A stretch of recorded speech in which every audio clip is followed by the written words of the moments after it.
Hey guys, welcome to Tech is Guru. Today we'll be learning how to turn off last seen in WhatsApp. And now let's dive right in. Now to turn off last seen in WhatsApp, first open up your WhatsApp on your phone.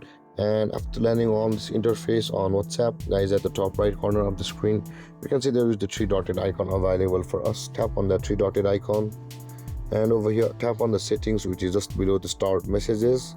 And over here, guys, on this interface, tap on the privacy option, which is the second one.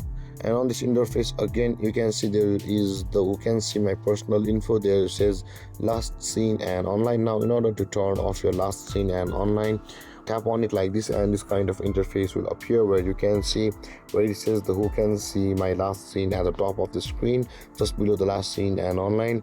There I have selected my contacts, but in order to turn off the last seen in WhatsApp on our profile, tap on the nobody section at the bottom of the screen.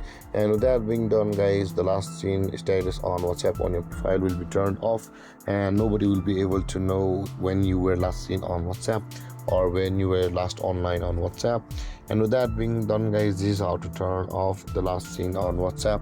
And if you have any confusions or questions regarding the topic, feel free to comment in the comment section below, and don't forget to like, subscribe and hit that bell icon for more videos. Thank you for watching, guys. Peace.